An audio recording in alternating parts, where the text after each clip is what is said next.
7 महिलाओं ने 80 रुपए से की पापड़ बनाने की शुरुआत। आज 1600 करोड़ रुपए का है टर्नओवर। हजारों महिलाओं को मिला रोजगार।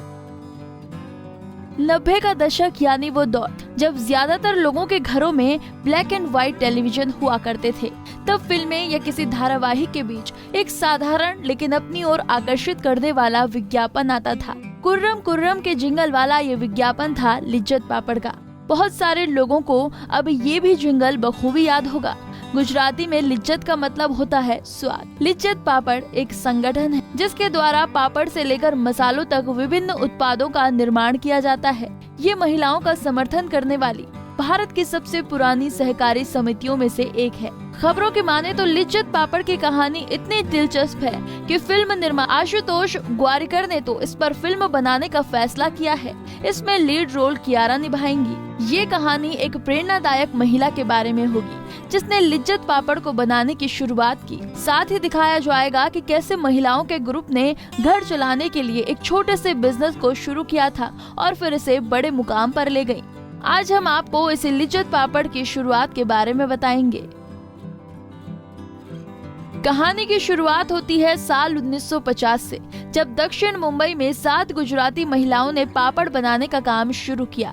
पापड़ को इसलिए चुना गया क्योंकि इन महिलाओं के पास बस यही एक हुनर था। इन महिलाओं में मुख्य थी जसवंती जमुना दास पोपट, उनके साथ ही पार्वती बेन रामदास ठोडानी, उजम बेन नरान दास कुंडालिया, बानू बेन तन्ना, लागू बेन अमृतलाल गोकानी, जया बेन विठलानी और एक अन्य महिला। जसवंती बेन और उसकी सहेलियों का मकसद इस बिजनेस से ढेर सारा पैसा कमाना नहीं था, बल्कि अपने परिवार के खर्च में हाथ बटाना था। उनके लिए ये एक पार्ट टाइम काम था।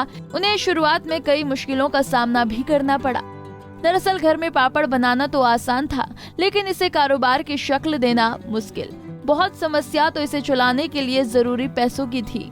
इस स्थिति में उन्होंने एक सामाजिक कार्यकर्ता छगन लाल कामरसी पारेख से 80 रुपए उधार लिए। इस रकम से पापड़ का एक उद्योग में बदलने के लिए बुनियादी सामग्री खरीदी गई। 15 मार्च 1959 को उन्होंने पापड़ के पैकेट बनाना शुरू किए। ये पापड़ मुंबई की मार्केट भूलेश्वर में एक मशहूर मर्चेंट को बेचे जाने लगे। हालांकि उस समय इन महिलाओं के लिए कुछ भी आसान नहीं था, लेकिन लछन लाल पारेख उर्फ छगन बप्पा ने इसके लिए गाइड की तरह काम किया। उस वक्त ये महिलाएं 2 ब्रांड के पापड़ बनाती थी, एक सस्ते और एक महंगे। लेकिन छगन बप्पा ने इन महिलाओं को सलाह दी कि वो अपनी गुणवत्ता से समझौता न करें। इसके बाद लिज्जत ने एक सहकारी प्रणाली के रूप में विस्तार करना शुरू किया। हुनर और मेहनत के दम पर काम चल निकला और कंपनी खड़ी हो गई। सबसे पहले इस बिजनेस में 25 महिलाएं जुड़ गई और धीरे धीरे इसकी संख्या बढ़ती गई। पहले साल कंपनी ने 6196 रुपए का बिजनेस किया। 1962 में ग्रुप द्वारा लिज्जत का नाम इसके उत्पादकों के लिए चुना गया। संगठन का नाम श्री महिला गृह उद्योग लिज्जत पापड़ रखा गया। इसके 4 साल बाद 1966 में लिज्जत को सोसाइटी रजिस्ट्रेशन एक्ट 1860 के तहत रजिस्टर किया गया।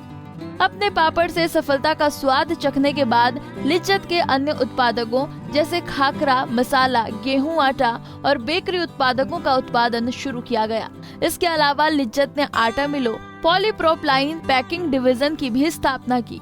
1980 और 1990 के दशक में लिज्जत ने विदेश पर्यटकों और अधिकारियों का ध्यान अपनी ओर आकर्षित करना शुरू कर दिया। अब लिज्जत के उत्पाद विदेशों में भी जाने लगे। 2002 में लिज्जत ने 300 करोड़ रुपए का कारोबार किया और 10 करोड़ रुपए का निर्यात भी। इसने पूरे देश में 62 डिवीजनों में 42,000 लोगों को रोजगार दिया। लिज्जत पापड़ को साल 2002 में इकोनॉमिक टाइम्स का business woman of the year award मिला था। 2003 में देश का सर्वोत्तम कुटीर उद्योग सम्मान मिला। 2005 में लिज्जत पापड़ को देश के तत्कालीन राष्ट्रपति डॉक्टर APJ अब्दुल कलाम की तरफ से ब्रांड इक्विटी अवार्ड मिला। आज लिज्जत पापड़ 17 राज्यों में 82 ब्रांच हैं और भारत ही नहीं बल्कि दूसरे देशों में भी ये पापड़ बेचा जाता है। लिज्जत पापड़ को UK, हॉलैंड, फ्रांस, बहरीन, चीन, हांगकांग, थाईलैंड, मलेशिया समेत कुल 25 देशों को निर्यात भी किया जाता है। 2021 के आंकड़ों के अनुसार पूरे भारत में लगभग 45,000 महिलाएं समान स्वाद वाले 4.8 अरब पापड़ बनाती हैं। लिज्जत पापड़ का वर्तमान वार्षिक कारोबार करीब 1600 करोड़ का है। लिज्जत पापड़ की सफलता की कहानी हजारों महिलाओं के लिए प्रेरणा स्रोत है, जो कुछ कर गुजरने का जज्बा रखती हैं। हमसे जुड़े रहने के लिए हमारे YouTube चैनल को सब्सक्राइब करें और नई वीडियो की नोटिफिकेशन के लिए बेल आइकॉन को दबाएं। अगर आप ये वीडियो Facebook पर देख रहे हैं तो लाइक जरूर करें और ज्यादा से ज्यादा शेयर करें। धन्यवाद।